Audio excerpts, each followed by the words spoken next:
사법부 블랙리스트가 없다던 법원 1차 진상조사위원회 발표가 나오기까지 당시 법원 행정처장이던 고영한 전 대법관이 직접 움직인 정황이 나왔습니다. 블랙리스트를 찾지 못하도록 PC를 비롯한 물적 조사를 막아서고 문건 존재를 전면 부인한 것으로 조사됐습니다.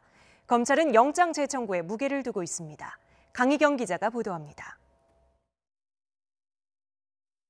지난해 3월 판사 성향을 분석한 이른바 사법부 블랙리스트 의혹이 불거지자 대법원은 이인복 전 대법관을 위원장으로 한 진상조사위원회를 꾸려 사실 확인에 나섰습니다.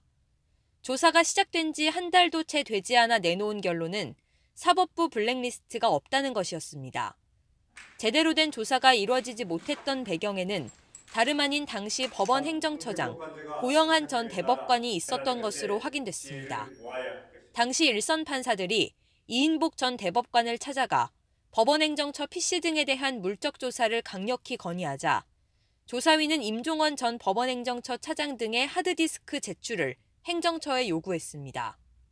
하지만 이 전 대법관을 조사위원장으로 임명한 고영한 당시 행정처장이 직접 나서 물적 조사에 응하지 않겠다고 통보한 것으로 드러났습니다.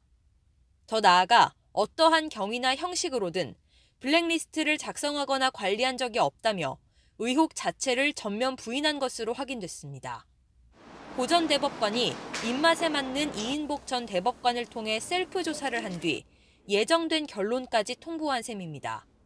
이 전 대법관은 통진당 관련 재판에 개입한 의혹 등으로 검찰에서 피의자로 신분을 전환할지 검토하고 있습니다. 검찰은 이런 일련의 과정이 고 전 대법관의 직무유기라고 의심하고 있습니다. 조사를 무마하는 과정에 관여한 만큼 증거인멸이나 허위공문서 작성 혐의 등도 적용할 수 있다고 보고 있습니다.